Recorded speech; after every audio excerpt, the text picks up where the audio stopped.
Part of our tuition is having access to our amazing shops. The school is just refusing to give back any refund, although they have emergency funds, which I've applied for and got maybe about $250, but that's nowhere compared to what our one semester tuition is, which is $55,000. Hello everyone and welcome to episode 8 of Unheard Voices. Unheard Voices is a series that takes us into the lives of people all over the world affected by the coronavirus. People who want their stories told and don't want to go to traditional news media outlets. I work closely with these people to get their stories and their truths out. In this episode, we're going to go into the world of education, specifically the graduating class of college students. My subject in this episode is Jin. He's a design student attending Parsons. I wanted to look at what his day-to-day life is like, how college education has changed, and we also get expert advice from his professor, Christine. See how the world has changed for both the professor and the student, and if you have any advice, if you can help in any way, feel free to comment below and I will make sure they get the message. Also, if this is content that you like, I will be doing more and more stories, so please subscribe now. Thank you guys, and let's meet Jin. Hi, my name is Jin. I am in New York currently. I am a student at Parsons, finishing up my degree. It's actually my last semester of product industrial design life before the coronavirus. I was freelancing at least 2 to 3 jobs. I'm out a lot outside with my friends, sometimes go to bars, just a cafe, walk around the park, Central Park, any park, enjoy the sun. When the outbreak was announced, didn't think it would be that serious, but here we are in New York, being number 1. Now we're told that classes will be online for the rest of the semester. Job and life has changed, not working as much. The thing the school has done for its faculty, professors, is to keep paying them even though they're not physically there at school. I haven't seen anyone in the past 3-4 weeks besides my parents and my roommates. Sometimes FaceTime, but I've also been trying to not really look at a screen all day. Instead of working in a ceramics lab for my ceramics class, we are taking online classes about glazes instead of actually physically working on our ceramic pieces. My ceramics class is now all digital. We're listening to sessions instead of physically being in the ceramics shop working on our projects. But luckily I was able to salvage my projects and materials to bring home, and my lovely professor walked over to a nearby park to give me some more materials so I can actually work. I am on my way to a nearby park to meet with one of my amazing professors who has offered to meet me at a park to drop off some materials that I can work at home with.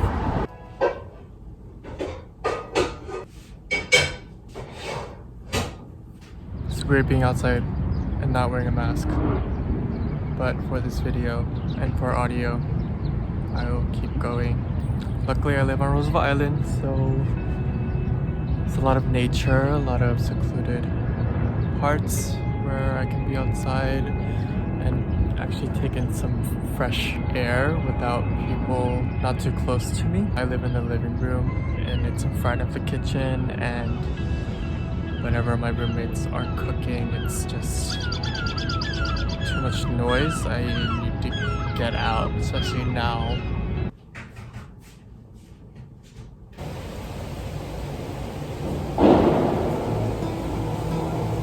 The first week I came out for a walk with my mask on, it was before the government said that you should be wearing a mask or at least covering your face.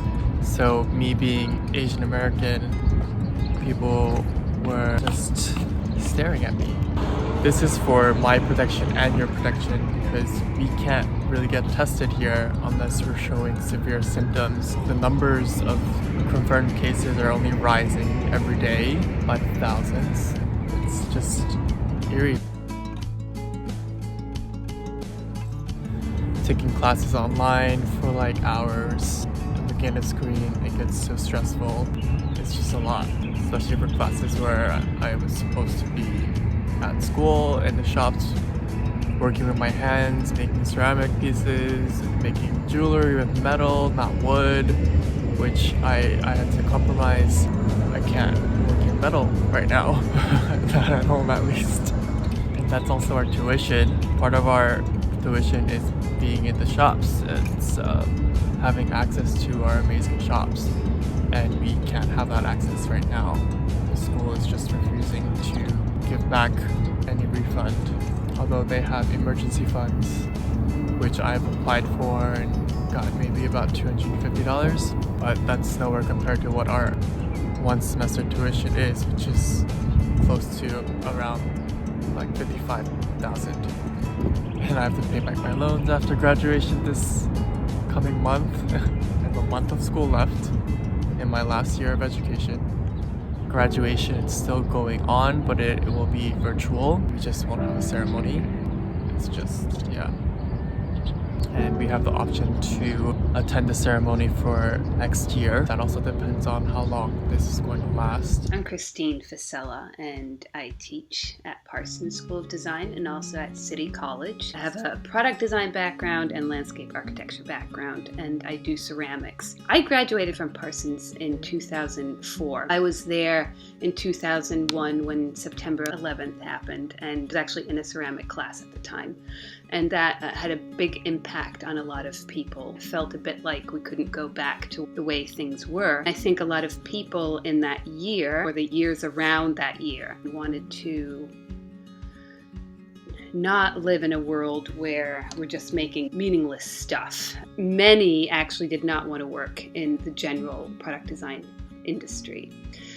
I don't think it's going to be that much different for you guys who are graduating. I think that as a designer, you have a lot of skills and you can do a lot of things, and it might not be exactly what you want, but you'll be fine. You'll be able to manage. Getting a job isn't easy, not in New York, not in general. So I'd say be prepared to do a lot of work researching what you're going to do or what's available, and be okay with moving away from where you potentially want to work. New York is really expensive, and it's not always about how much you're going to make. It's about how much you're not going to spend. You gotta check your temperature.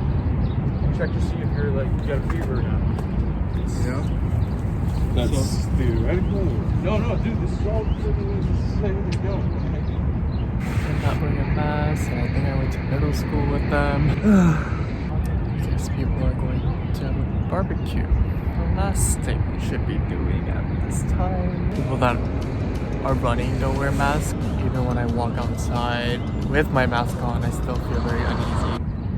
It's just so weird running into middle school friends that I don't say hi to anymore. They're not wearing a mask and they just walk past me. I don't know. Random thought. My 5 to 10 year plan, luckily the place that I interned at last summer offered me a job, and even though they're a small company, it's a great opportunity to be a part of. Our last meeting was talking about the more details, the contract and salary, and then the breakout happened in New York. So I didn't hear back from them for a while, but I reached out to them. A week later, they finally get back to me saying that everything will be okay. It's just a matter of how long this is going to last. I'm very lucky to sort of have something lined up still. It sucks for my peers who especially are worried about OPT. International students have to worry about visas of staying here.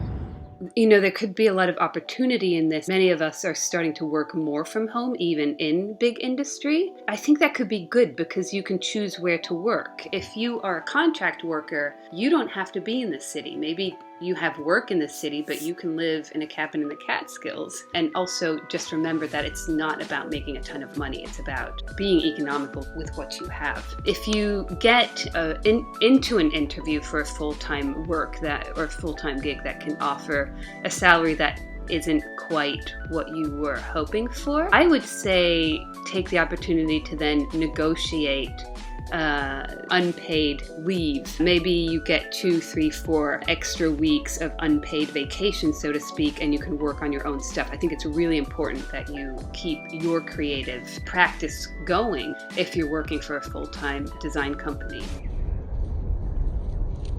For school, students were kicked out of the dorms.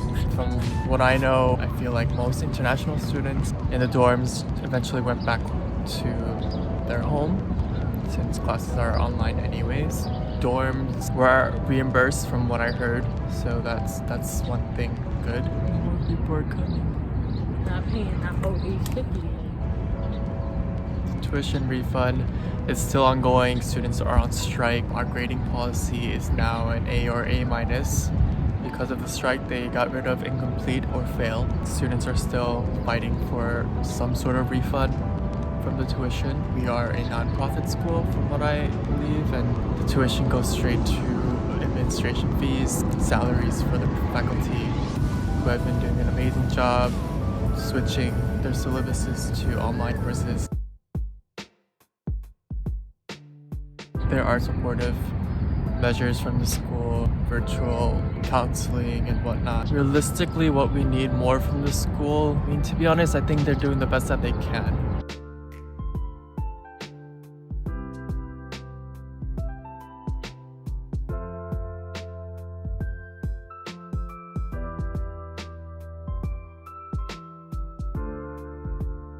Of course, some tuition refund would be nice.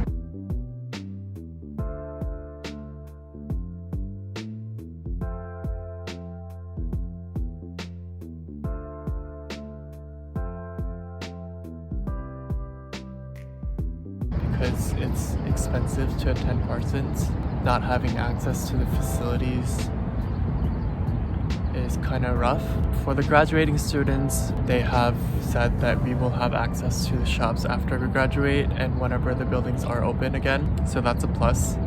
My only worry with that is international students who might need to go back to their country. Like, it sucks because they might not have the ability to stay here longer after graduation and therefore won't have access to the shops. School is doing the best I can.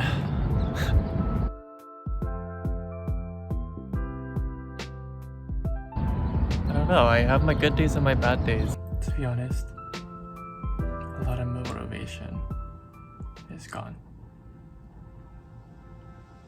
Still trying. I think one of the really good things about Parsons when I graduated was I came out of Parsons with a lot of skills. Be prepared to go outside of what you really want to do. It's not a bad thing. It will bring more opportunity along the way. Build a coalition with your friends. I would look at American Design Club, which is sort of a coalition of designers. It's run by some designers. It's almost like they're pooling their resources together to get their work out there. Invite your friends to participate and then use your resources, the people that you know, in order to push yourself and your work. And another example of that is something I'm doing now with people that I know. We're going to do a show of designed products in a store in Norway. The aim of this is to get more international coverage without spending a lot of money. So it means the products that we're going to have represented need to fit into a suitcase that's going to cost us $40 to ship with me when I go to Norway, when I go home. The people in the group are from different places in the world, and we'll just sort of rotate those products and get them to different places, and it's a great way to get PR and to get ourselves out there without having to spend money. I would also look at where the money is right now. So we have big changes that need to happen over the next 10 years in reference to climate change, and there's money out there to support that, and we as designers are not excluded from this. So you can find a way to work an idea around that. I'm not saying anything's going to be easy. I don't think it ever has been easy, but you have enough skills in order to make something work for you. In a perfect world, the states should have told everyone that we needed masks to begin with. Price gouging wouldn't happen. Nurses would not be tested positive and have to work 6 to 7 days a week, 12 hours a day. They would have actual better equipment. bit. It's hard to speculate on how I think schools are going to change because I really don't know. Is there work available to artists and designers? Yes, I really do think there is, but you have to be really proactive to find that and use your friends. The people that you are in school with are your allies. All the jobs that I've ever gotten, all the freelance jobs that I've ever gotten have been through friends that I went to Parsons with. And I graduated in 2004, and those are still the people who send me work. What do I miss about my regular life? Being outside, meeting friends, family time, going to the gym. I actually miss being at school, working on my projects there. Can't really do any 3D printing right now. I can't be in the metal shop working on some jewelry, but I'm doing the best I can with all of that and alternatives at home.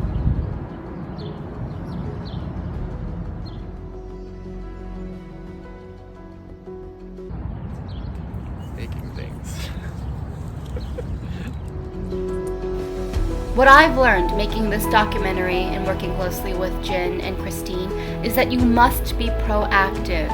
Obstacles will occur in life. It's how you fight back. It's how you pick yourself up. It's how you make the best of a situation. Be well, everyone. Be safe.